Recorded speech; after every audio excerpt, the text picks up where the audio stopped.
Hi, welcome to the Healing Medicine Show here on LinkedIn and YouTube Live.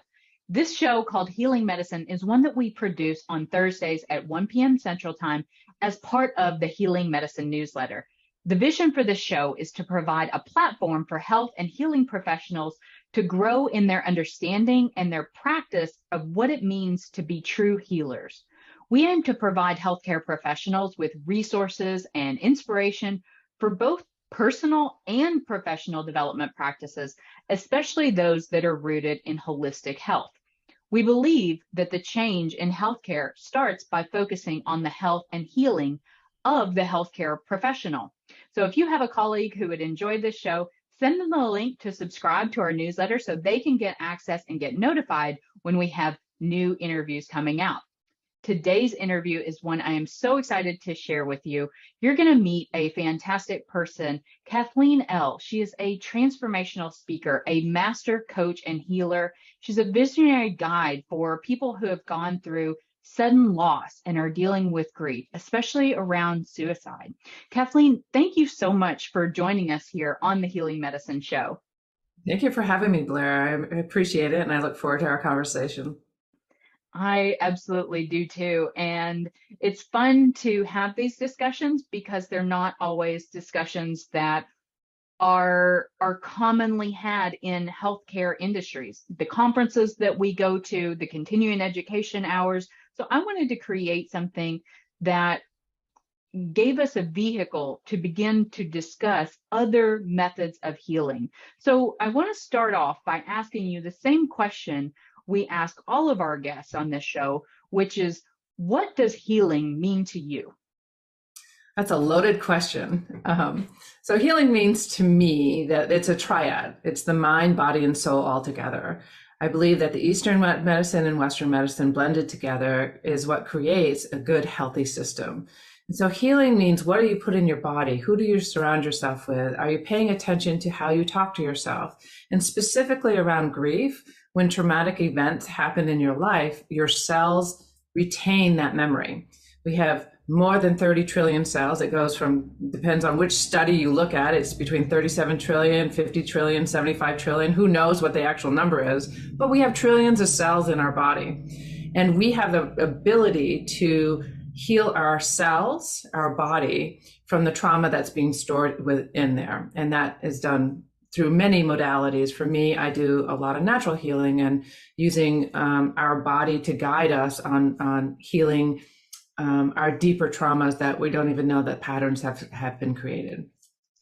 I think it's so interesting because as we're talking about true mind, body, and soul medicine, we need to deal with the emotional issues that could be manifesting some of the disease pathophysiology. And a great example of this is for people that are dealing with autoimmune issues. You know, when we start seeing how these cells, they retain memory, and maybe they're exposed to even, I even talk about like the little t traumas, the things where, oh, you shouldn't talk so loud, or you shouldn't be so bossy, or, those little things that we hear as we're developing can have an impact on how we're holding back, how we're not using our voice and voicing our truth. So I want to hear more about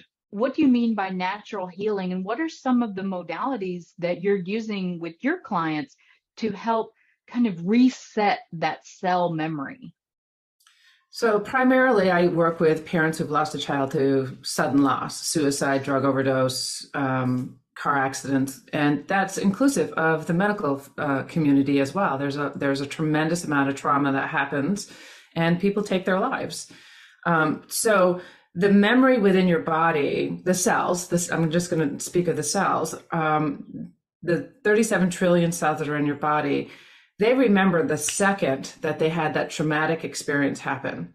And that gets embodied in you. And so there's the photon packages of light travel around the world 7 times a second that hits every cell. So think about how much trauma is being embodied in your body, and it creates a program. And that program is continues to be anchored in, so to speak, as you continue to move through your life when you don't address that trauma. I'll go back to when you're 0 to 8 years old is when you're being programmed on how you respond or react in life. And if you've had any trauma as a child, specifically sexual, emotional, physical abuse, which I've experienced all of that, that is anchored in your body, and you're programming and reacting as if you were the 3-year-old throughout your life. So you continue to anchor in those patterns of belief. And so the healing modalities that I use, there's a few. One is the regenerating images and memory. It is a science-based modality where you go within your body, you find a pain or your attention's being drawn to something within your body, and then you can go deeper into that particular experience and reprogram and recreate a new memory within your body. So the old memory no longer is the program, it's the new memory you're basing your actions off from at that point. The second thing that I use is intuitive guidance. So I use my intuition to help guide people through their experiences. And so since my son's suicide, I've spent 12 years of delving deeper into my own grief, which also showed me that trauma breaks down every wall of any trauma that you didn't deal with in your past. So you have a complicated process to move through. And so there's opportunities to heal through your experiences in many ways. For me, I use energy as well. The energy flows through me, and I am also able to help people to release pain within their body, to find a program that's being stored within their cells in a particular area within their body, and then recreate that memory and release the energy that's there and move forward. So there's many ways that I work with my clients, but those are a few. I think it's interesting, and I did a retreat yesterday and really believe in the power of doing this work. I think that having this focus on healing, having this focus on true mind, body, spirit, emotional alignment can help our patients get to the place where they're better able to make healthy changes and make those healthy habits in their life really be able to stick.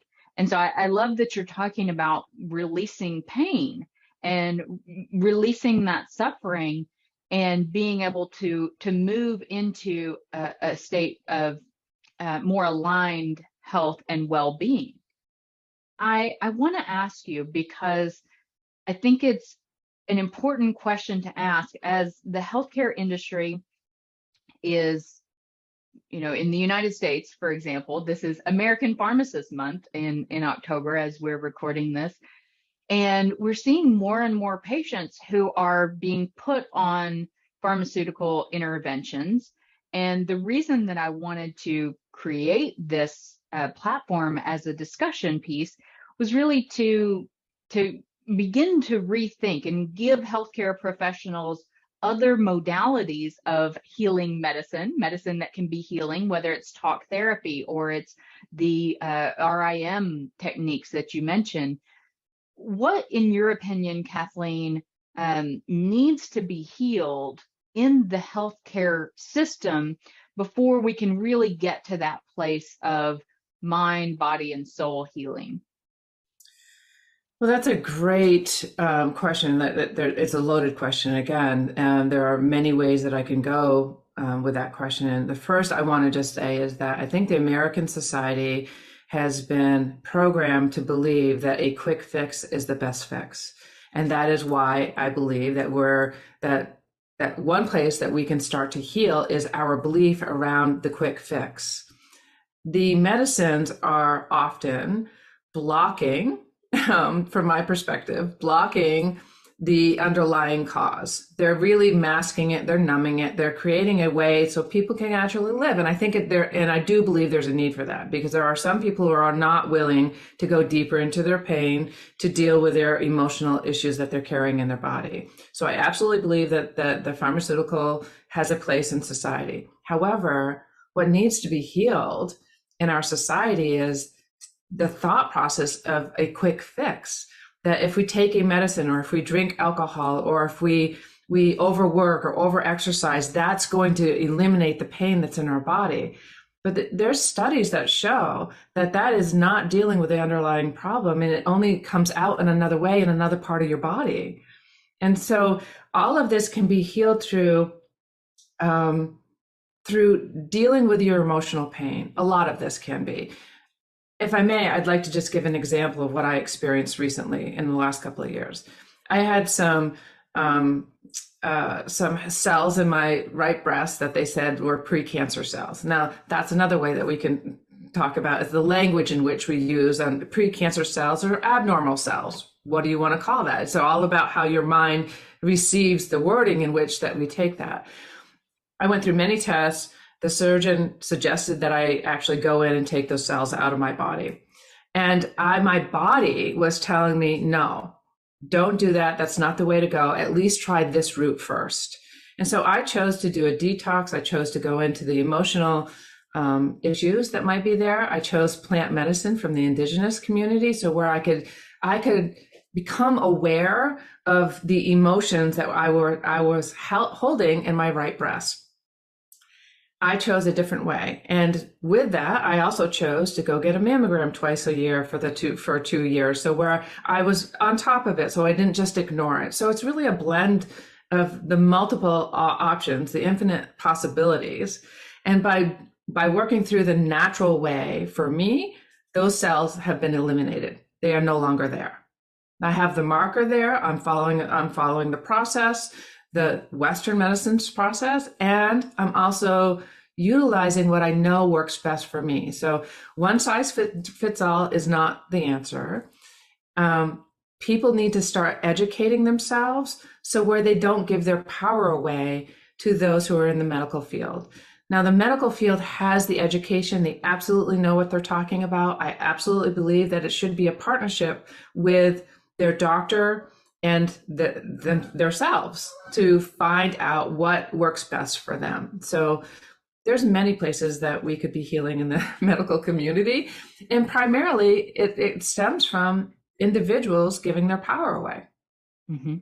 Yeah. I think, as healthcare professionals, we're rewarded for throughout our careers. We're rewarded for the workaholic, the overachieving, and it becomes this kind of vicious cycle where we're not looking inside and we're not dealing with the emotional blocks that may be coming up. I work with a lot of pharmacists, and they tell me all the time, this is not what I went to pharmacy school for. Like, this is not what I thought that I would be doing. And so I think it's interesting as we're talking about, medicines and the judicious use. I think there's a growing amount of people who are questioning, if I were to, not have surgery, like in your case, to what is the best route, giving our patients options so that we're still doing our best to protect them and manage the risks.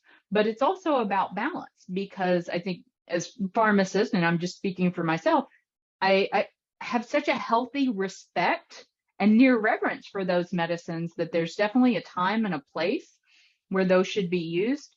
But a lot of the the quick fixes around whether it's putting someone on a proton pump inhibitor that's affecting the acid and the motility in their gut, or is treating someone with an SSRI to increase the levels of dopamine and serotonin in their brains to treat depression. Both of those things could really be traced back to emotional, to lifestyle changes, to behavior modifications that should be supporting the medicine.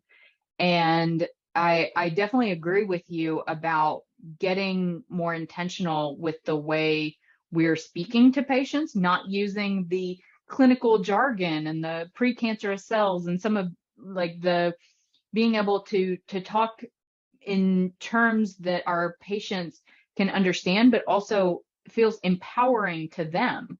And I think that's the piece that's really missing in healthcare is we need to view ourselves as healers who are guiding our patients, because our patients have the ability to heal themselves as well. And like you mentioned, getting to the root cause of the emotional issues, or maybe it's an inflammatory issue that's being caused by the foods we're eating or the environmental toxins we're around or whatever. I think that there's a growing amount of evidence that shows this body, mind, spirit connection, and we're just beginning to understand how to bridge what Eastern medical traditions have been doing for years, as far as energy work and working with the meridians and the chakra systems, to a very mechanical based modern Western medicine, to where we might be looking at one or two neurotransmitters to treat a disease that has a very a much wider range of manifestations, that we can be offering our patients options that supplement the modern medical route, and we call this integrative medicine. It's really about balancing and bringing together the emotional, the mind, body, spiritual aspects of getting to the root of true healing. And I think maybe when we can get there and have that be our goalpost for health is true healing, that's really going to change the way that healthcare is being delivered. And healthcare being delivered is also based on how healthcare is being paid for. So, yes. So I don't want to, disregard the medical community, because they also have to get paid as well. So if it's being driven by how they're going to be reimbursed on what services they're providing, then they're also going to have a bias on how they're going to provide. And so I think that opening up the conversation about how we emotionally work through some of our challenges, and psychotherapy is important. And I've experienced cognitive thought therapy. I've experienced post-traumatic stress therapy. I think it's all, they all have a place. And the emotional energy community, healing community, where there are master programs out there, which I am one of them, should also be reimbursed for an option for those who really want to go the natural way. At least give it as an option. When I was talking about the doctor that I was speaking with about what direction I should go, the option she gave me was everything but the hold off and have a mammogram every two times a year for the next 2 years. That option was not on the table. For someone who is well educated about my health, who is spiritually connected, I actually panicked when I was in that office, because the options she laid on the table were not options that I was willing to go, or at least in that moment. And then I was questioning my intuitive knowingness of like, something's wrong here. I am reacting emotionally. I can feel that's not what I want to do, but something's wrong. It doesn't feel right. I feel like there's something missing here. And I had to really press for her to give me the option of the one thing she didn't want to do. Now, that shouldn't be the way we operate. And this isn't because she was a bad doctor, but it's because what she gets reimbursed for through the healthcare system. And so the system for me has many places where they get to heal. And opening up the discussion that you're doing, Blair, on this podcast or on these lives, I mean, kudos to you for stepping in and actually saying there are other ways. Let's educate ourselves about what those other ways are. And then we can decide whether we want to offer those as options or not. Absolutely. And I think, I like to say that this show is about healing the healers. And it's about empowering healthcare professionals to step outside of the traditional box of medicine, because I think we're definitely seeing that 7-minute visits with our patients are not doing the job, and once a year trip to the doctor isn't how we're going to get lasting change. We're also, as healthcare professionals, feeling very depleted. We're feeling that our energy is going out and being spent in this way, and it's not making a difference. And so I hear a lot of healthcare professionals say, this isn't the reason I got into medicine or pharmacy or nursing. So in your opinion, and in the work that you do, what would you recommend for some practices, self-care practices, or even bodily practices to help healthcare professionals to get in touch with their emotional state, get in touch with that mind, body, spirit connection, so that they can experience it and that have an impact and a ripple effect on their patients? First, I would say explore many alternative medicines, which have been long-standing for centuries. They really aren't alternative. They are actually what has worked.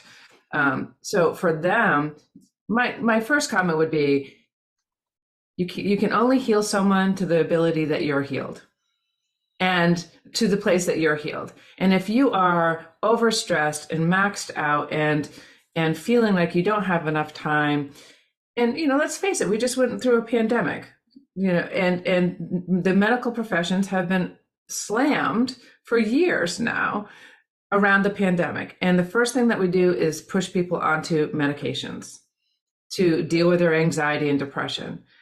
Think about what is causing the stress that you're sitting in right now as a healthcare professional.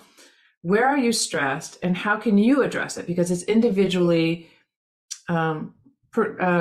prescribed, and globally, meditation has been a big thing. Walking in nature is another thing. Taking time for you every single day. I like to use this analogy, is that serving people from a cup that's half full or half empty, it's still half. You have to have your cup overflowing. Your energy has to be in a space of feeling like you're connected, and you start with a glass that's overflowing, so you can actually serve from the overflow. Now, that may seem like it's easy to do, but I can promise you, if you take 5 minutes every hour, breathe deeply, consciously breathe. We breathe automatically, but we don't breathe deeply. So you're not, that air is not flowing. So breath work, meditation, journaling, walking in nature, sitting and being quiet. Just be quiet for 5 minutes out of every hour. 5 minutes doesn't take that much time. You can breathe in the middle of a meeting if you actually are conscious about what you're doing. So I love that. And then I would go a little further. Explore different techniques that you've never done before. Look on the internet, say, emotional healing, and don't go to, you can go to a therapist, but try something that is not traditional here in the US. Do something different. If something's calling you, book it. If you say, oh, that's interesting, book up an appointment. It's worth it to you. And it's worth it to your patients. I agree with that. And that's what really started my interest in alternative and complementary medicines. I applied to pharmacy school thinking I want to go study novel drug development in the Amazon rainforest. And I've always been interested in medicinal herbs and medicinal plants. I started studying Ayurvedic medicine. And the more I'm talking about this, the more and more pharmacists and healthcare professionals are coming to me going like, well, I have a dirty little secret too. I go to acupuncture, or, I'm actually a master certified Reiki healer. And so I think that it's becoming more and more accepted, and more healthcare professionals are being open-minded to the fact that even though these weren't modalities that we were introduced in our Western medical allopathic medical model, that there is historical evidence for these different types of healing modalities and different types of medicines: indigenous plant medicine, Ayurvedic medicine, ancient Chinese medicine, to be able to heal more emotional, psychological, and spiritual crises and wounds that we have no way of discussing. And that's, I think it's as psychedelic medicine is becoming more and more, studies are being done on it, research is being shown on psychedelic medicine. It is the one thing in Western medicine that I really see could bridge back to Eastern, more holistic medicine models. So I love that you talked about breathing, and I use a process called box breathing. I do too. And just super simple. What's the cadence that you use?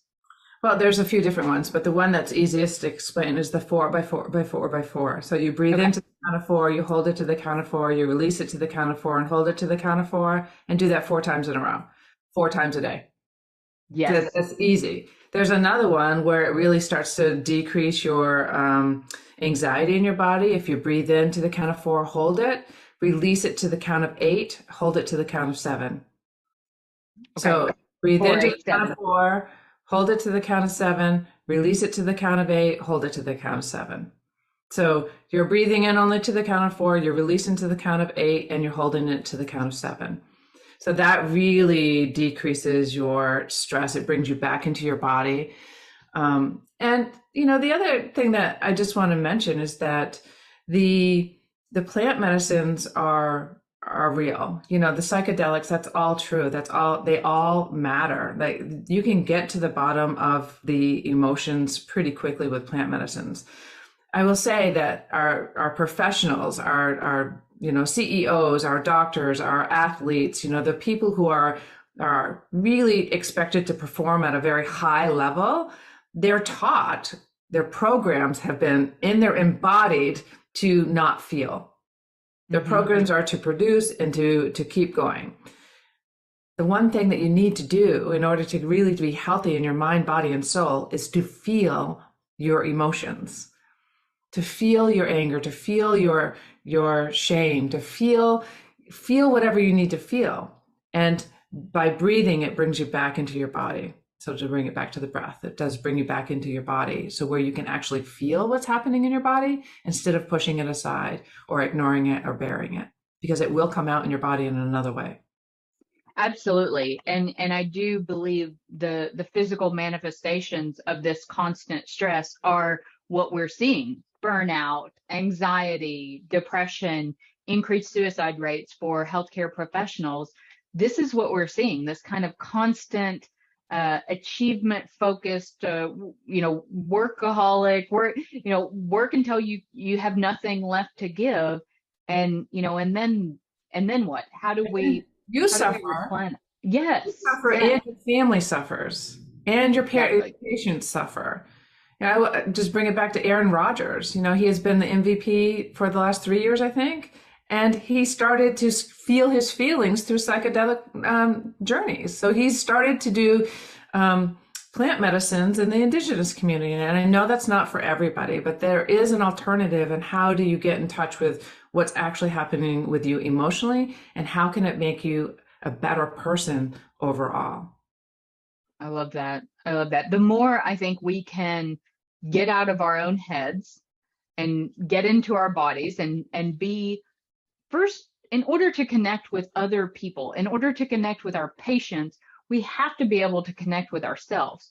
And we have to understand how we're feeling in this moment and how to adjust that.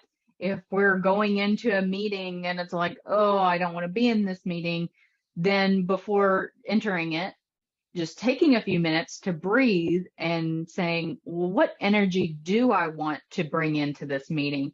What is that, that feeling or that emotion where I need to be or I want to be, so that I can that this meeting can actually be impactful, and then I can sort of have that ripple effect on people around me as being able to embody this healed healer, or a person on their own healing journey, because I think that in and of itself is inspiring to our patients to have someone that can role model, this is what someone aligned in body, mind, spirit can do. And it's not just about the results that we can produce. It's not just about the achievements. It's not just about the success. It's about the unique expression of our own healing gifts. And that's why I love talking about entrepreneurship so much and consulting, because it allows you to get outside the box of this is what a nurse does, or this is what a physician does, and go to a place where you can really explore the fullest expression of yourself as a healer, and be able to have that change and be the change that you want to see in healthcare, if that makes sense. It makes total sense. I'm so glad that you brought that all up, because if you're not connected inwardly, you can't connect with anyone else, not on an authentic and in an authentic way. Because the reality is, the way we show up in places is felt.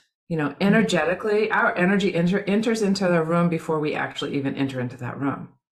And so if we are stressed and we don't have time to pay attention to a patient, when you walk in, they feel it. Whether they know that's what they're feeling or not, they feel it. So then they become on guard. They're already in fear to begin with. So then if they feel like you don't have time for them, then they're going to even become even more fearful. So fear is one of the biggest problems that we have. And fear, society drives us by fear. Again, go back to, you have precancer cells instead of abnormal cells. There's a different way in how you can speak that. Now, precancer cells are truly abnormal cells. They're not cancer, they're precancer. Mm-hmm. So the way you speak to your patients, don't encourage fear, be clear and be honest, but you don't have to make them live in more fear, because there are people that are so afraid that they're just going to do whatever is the easiest, and then ultimately maybe not the right thing for them. Yeah. Yeah, I think that as more and more healthcare professionals are asking these questions and are participating in conversations like this one, it helps to begin opening up the discussions around how can we be more open-minded? How can we give our patients more options? How can we really respect our patients and their choices in a way that, we can give you holistic natural treatments, we can give you allopathic treatments, but how do we combine them to do something that gets to the root of what our goal is, which is true healing medicine? So Kathleen, I just want to thank you so much for joining us here on the Healing Medicine Show. If people want to connect with you, what's the best way for them to find you? Just go to my website at CathleenElle.com. So my name is CathleenElle.com. So thank you so much, Claire, for having me. And I love these deeper conversations about what are the infinite possibilities that we can explore. Absolutely. Me too. It's been fun. So if you or someone is a health or healing professional, and they're looking to break outside of the traditional route of allopathic medicine and explore the world of integrative and holistic medicine, send them a link to follow our newsletter so that they can get notified when we have new episodes premiering. So thank you so much, each and every single one of you who joined us on this live. Thank you for your commitment to growing in your own health and healing practice. And thank you for your commitment to working with your patients